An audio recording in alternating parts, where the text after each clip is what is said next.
dan mengayuh sepeda listrik di Jerman. Unyil kucing, di laptop si Unyil, kita belajar bersama. Di laptop si Unyil, kita belajar bersama. Laptop si Unyil, gudangnya ilmu pengetahuan. Semua bisa kau dapat di laptop si Unyil. Di laptop si Unyil, kita belajar bersama.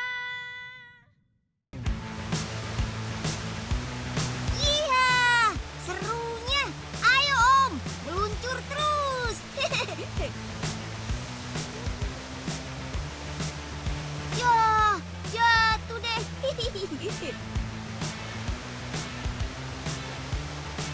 Ini dia yang namanya river surfing, alias olahraga selancar di sungai. Olahraga yang memanfaatkan arus sungai ini memang belum banyak dikenal di Indonesia. Tapi setiap akhir pekan di kota Munich, Jerman, tepatnya di Sungai Esbach, puluhan orang dari negara sekitar Jerman mencoba menaklukkan ombak di sini.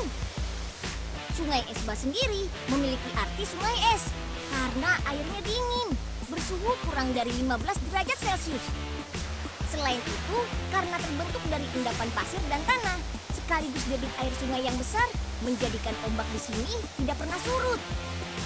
Jadi gak heran kalau lokasi selancar sungai yang mulai ditemukan pada 5 September 1975 ini jadi lokasi favorit selain laut.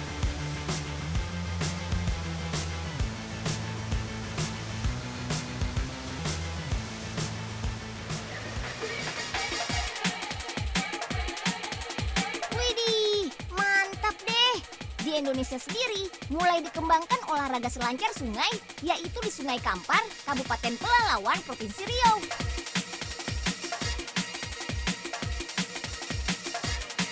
Ketinggian ombaknya bahkan mencapai 6 meter pada saat tertentu. Wah, sangat berpotensi untuk wisata nih. Cakep deh. Mau tahu nggak siapa yang menemukan olahraga river surfing? Hehe, asalnya jauh dari negara Prancis loh. Di tahun 1970-an, ada sekelompok pemandu arung jeram sungai di Prancis yang bosan. Lalu, mereka mulai deh mengikat beberapa jaket pelampung menjadi satu. Terus, nyemplung deh ke sungai. Kreatif, seru, dan penuh tantangan pastinya. Karena asiknya, gak lama kemudian orang-orang Prancis pencetus riverboarding ini mengganti pelampung mereka. Yang awalnya sekedar diikat dengan karet busa, terus berkembang. Sampai jadi deh bentuk dasar papan selancar sungai seperti yang dikenal sekarang. Oh iya, biar aman untuk teman-teman yang mau selancar sungai, kita kenalan dulu yuk sama alat-alatnya biar aman. Pertama, papan selancar sungai terbuat dari karet busa atau campuran plastik tahan bentur. Beratnya sekitar 7 sampai 15 kg. Kedua, jaket pelampung dan helm. Penting banget nih untuk keselamatan kita. Ketiga, pelindung lutut dan tulang kering. Dan yang terakhir, sepatu katak. Ayo, kita selancar sungai.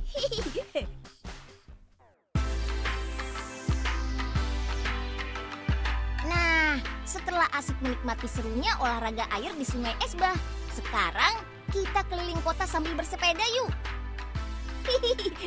Jangan salah, kali ini sepedanya gak bikin capek.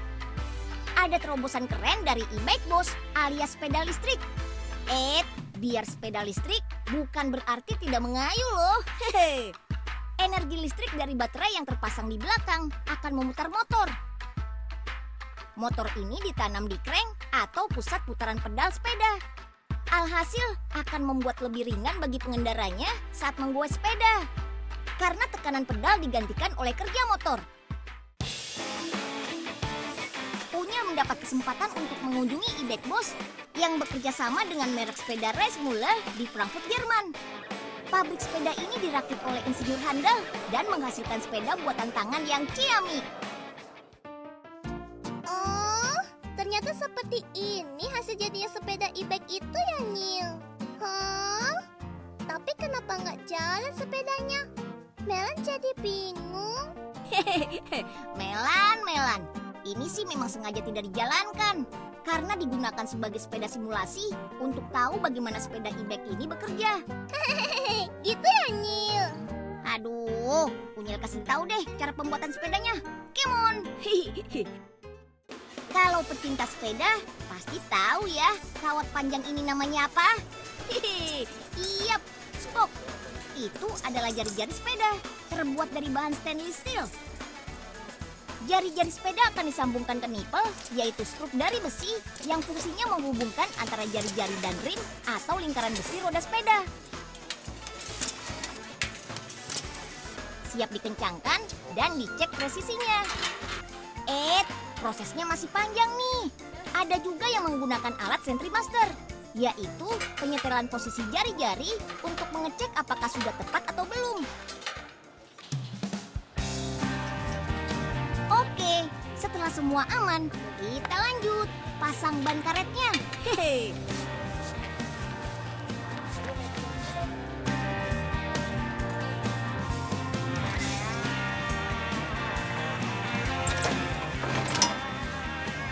Jangan lupa tiupkan anginnya juga ya.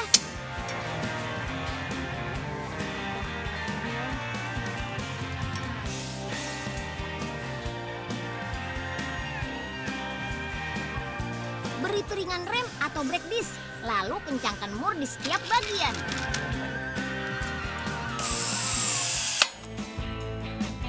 Oke, sekarang waktunya memasang garpu suspensi. Ini untuk menghubungkan stang dengan rangka sepeda. Fungsinya untuk menahan agar tetap melaju halus, walaupun pada jalan yang tidak rata. Sip deh.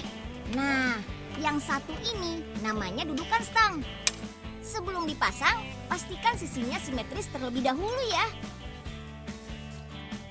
Nah, baru deh pasang pengendali rem dan pengendali motor listriknya. Kalau ban sampai lupa dipasang, gimana mau jalan? Pasang dengan baik dan kuat ya, biar nggak mudah lepas. Selanjutnya, pasang motor listrik tepat pada pengendali pedal. Sambungkan kabel-kabel seperti lampu, sensor. Lalu rapikan semua kabel dan tutup. Yap, sip. Pasangkan juga roda belakang dan dudukan baterainya. Oke, baterai siap diisi. Terakhir, pedal siap dipasang nih. Mantap. Kalau sudah diisi baterai dengan listrik, pengendali motor listriknya siap dites. Pada layar dapat diketahui berapa kecepatan, tipe bersepeda, jarak tempuh, jam, dan lain-lain. Oke, waktunya kontrol kualitas. Cek roda-roda, lampu, dan lain-lain. Voila! Sepeda listrik e-bike siap dipasarkan ke penjuru dunia. Ada yang mau? Nah, ini pasti sepeda sedang dirakit ya, Nyil? Iyap, benar sekali Melan. Kalau gitu, cup ini milik Melan ya, Nyil? Gak apa-apa sih Melan. Kalau Melan punya uang sebanyak 2.000 euro alias 30 juta rupiah, Melan boleh deh bawa pulang sepeda ini ke desa Sukamaju. Hah? 30 juta, Nyil? Plastik atau kertas didaur ulang? Itu sih biasa. Kalau mobil didaur ulang, jangan kemana-mana. Nonton Unyil terus ya.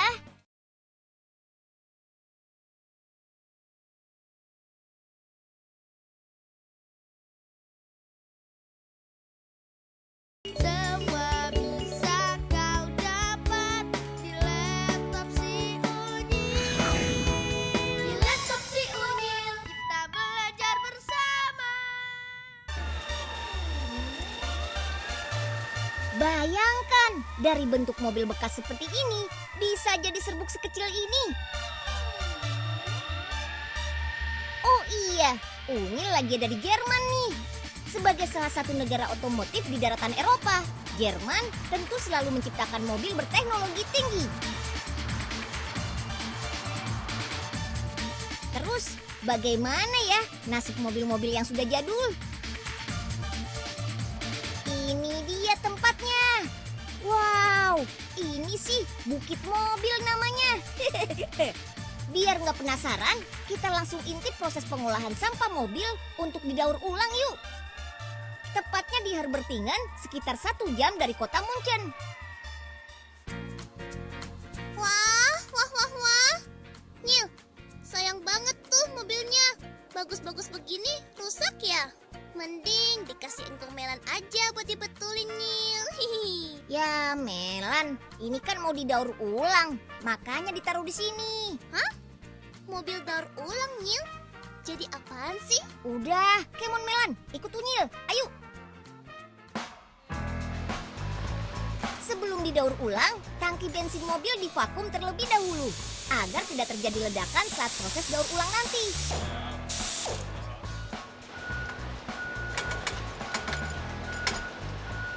Selain itu, bagian ban juga dilepas pelek mobilnya. Oh iya, karet ban mobil bekas juga dimanfaatkan sebagai bahan campuran pembuat aspal. Jadi semua bagian dari mobil benar-benar dapat dimanfaatkan. Di Jerman, mobil tua dan rusak dikategorikan sebagai sampah kendaraan yang dapat mengganggu lingkungan. Tapi jangan heran, karena memang di Jerman masalah lingkungan sangat diperhatikan. Pemanfaatan produk daur ulang saja bisa sampai 70% loh. Lebih tinggi dibandingkan Amerika yang hanya 33% setiap tahunnya.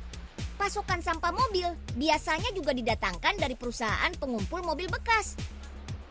Biasanya mobil-mobil telah diratakan sebelum masuk ke pabrik daur ulang ini.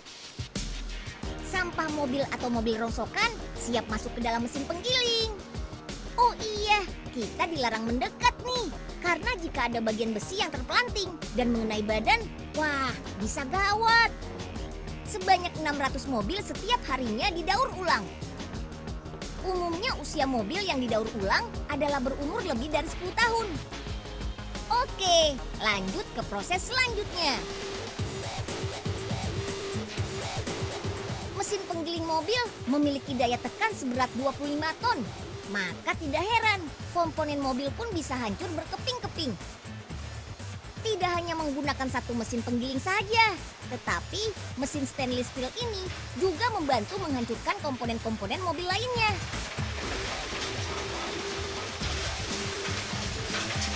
Sisa dari proses sampah daur ulang mobil seperti karet, plastik, atau benda-benda yang ikut diolah akan dipisahkan secara otomatis. Proses pemilahan juga dilakukan secara manual, menggunakan tenaga manusia. Sip deh!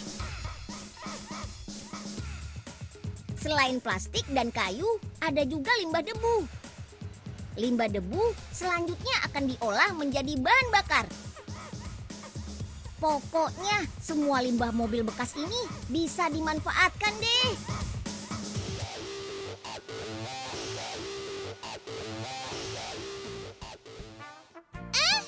Ini Nyil hasilnya.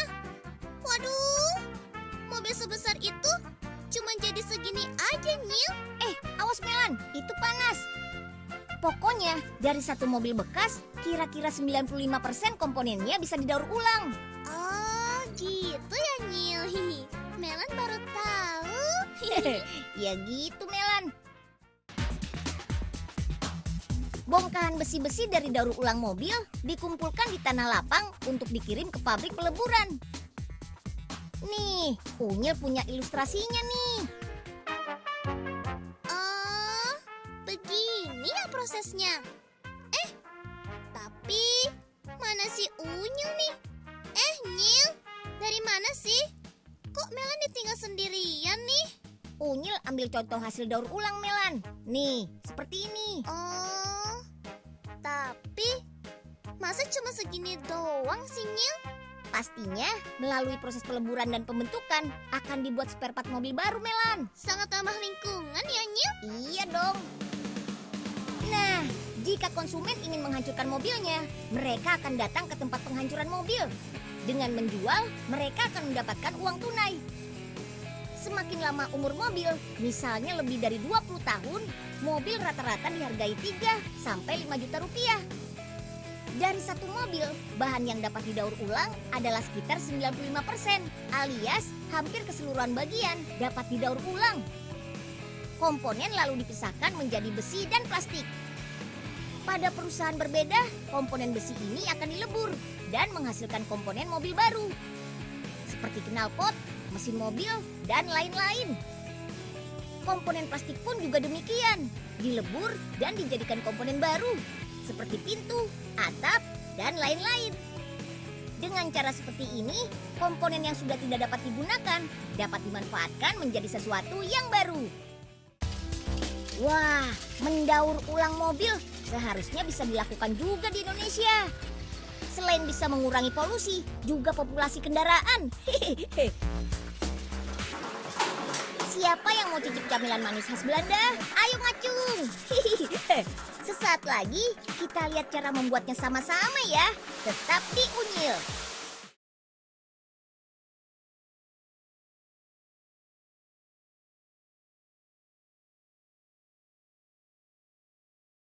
Semua bisa kau dapat di laptop si Unyil. Di laptop si Unyil kita belajar bersama. Masih mau yang manis-manis seperti Unyil?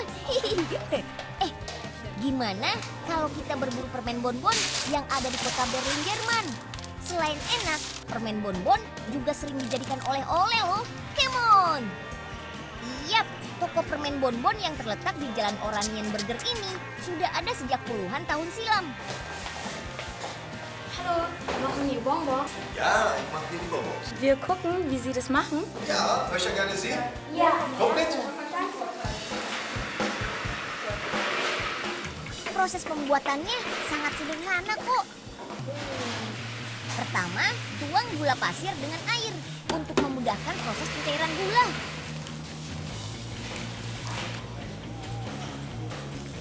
Lalu, masukkan gelatin ke dalam gula cairnya. Gelatin memiliki sifat fisik lebih kenyal dibandingkan dengan agar-agar.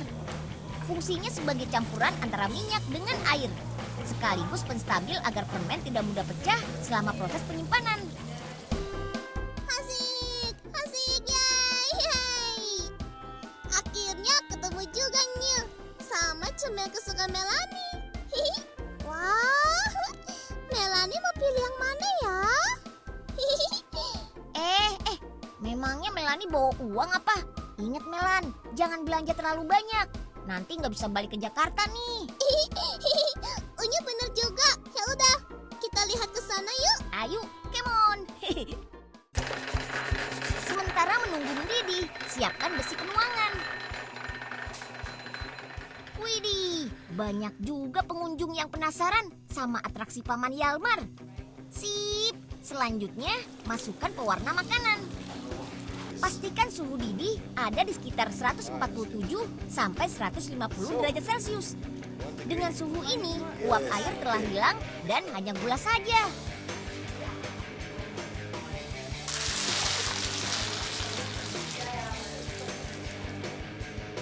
Tuangkan juga tepung agar permen tidak terlalu lengket. Sekarang giliran tuang perasanya. Perasa bisa bermacam-macam, bisa berupa rasa buah ataupun rempah. Lalu campur gula dengan menggunakan lembaran kulit. Penggunaan kulit ini melindungi dari panas hasil pemasakan permen.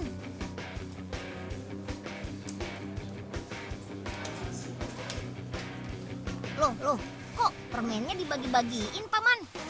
Bagian Unyil dong, jangan lupa. Sekarang siap dicetak nih. Wah, permen-permen sudah jadi tuh. Wih, bagaikan lembaran permen saja. Lembaran permen sekarang siap dirontokkan.